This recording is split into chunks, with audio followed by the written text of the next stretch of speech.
Okay, I think that's my cue. Yes, Good evening. Zach, for the last question of the evening. Cool. Good evening, everyone. This is the last question of the evening before Dara wraps us up.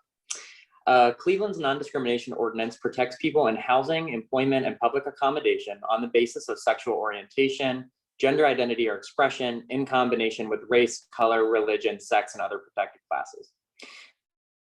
Do you think the citywide non-discrimination ordinance has been a success? And what will you do as mayor to make Cleveland less discriminatory? Mr. DeBello, you're first.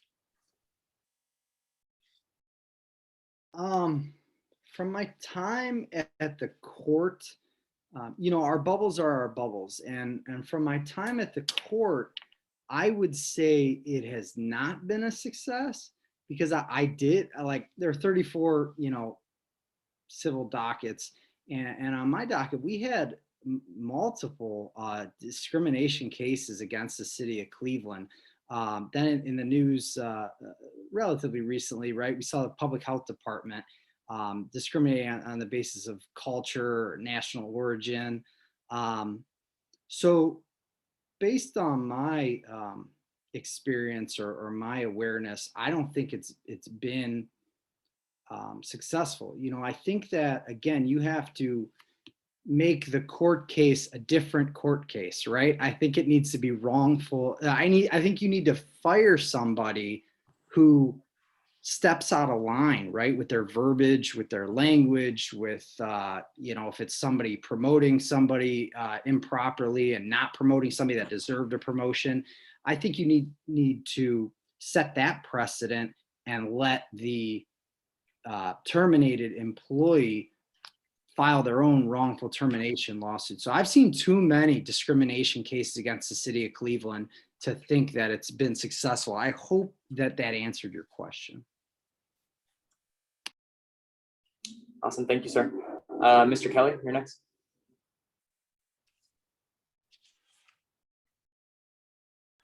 Thank you. It is the ordinances that have been put in place are a step forward, and the June 15th Supreme Court decision where they handed down a landmark ruling that protects workers from discrimination based on gender identity and sexual orientation is a step forward. But we need to always be making sure that our policies, our procedures reflect that. We can't just assume because there is a court decision or policy that it's going to be protecting. We need to live this.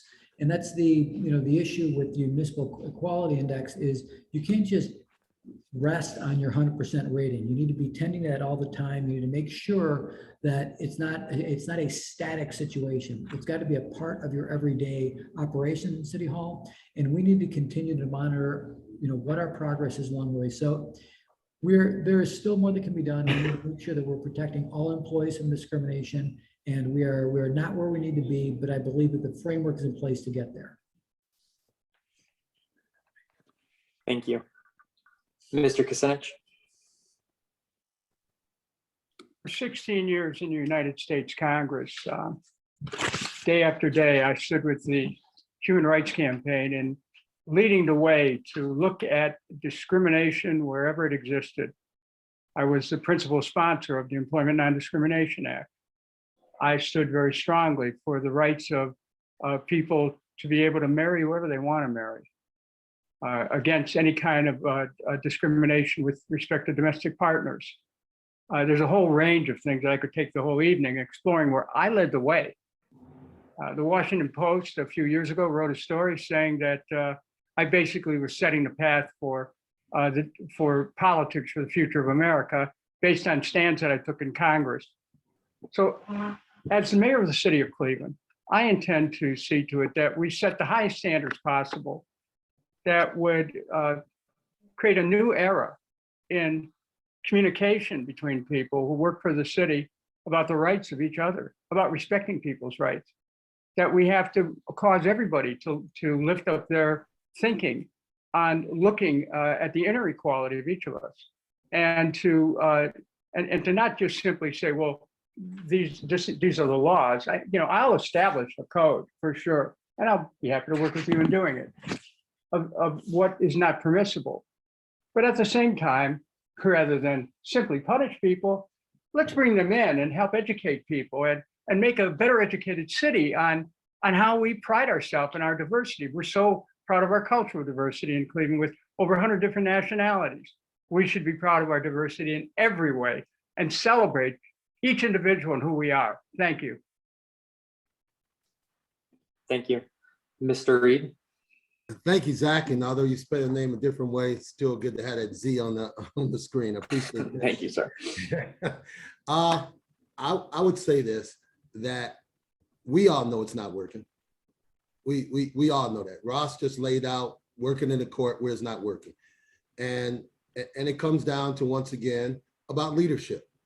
And when I'm mayor of the city of Cleveland, everyone that's going to be working for me will know and understand that discrimination cannot be tolerated. From day one, they're going to know that. And if it comes from the top, from the leadership, from the top, from the mayor, then you will see us move forward. Then you will see the city move forward to be more of a welcoming city, a city where people want to move in, knowing that they have an opportunity to where, whether it's in fair housing, whether it's in getting a good job, whether it's having a good pay, all those things happen because the mayor of the city of Cleveland, I've said this on more than one occasion, mayor of the city of Cleveland is the second most powerful political figure in the state of Ohio. When the mayor of the city of Cleveland speaks, people around state listen, people around the nation listen. And I'm going to speak loud and clear. The discrimination will not be tolerated under my administration. Thank you, sir. Ms. Williams? Discrimination still exists in every aspect of our lives, and it definitely needs to be rooted out.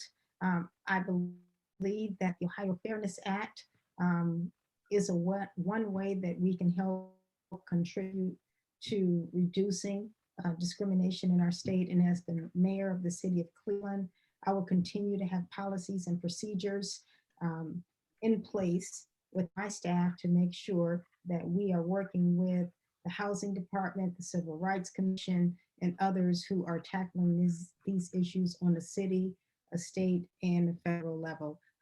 Discrimination will not be tolerated in any form under my administration.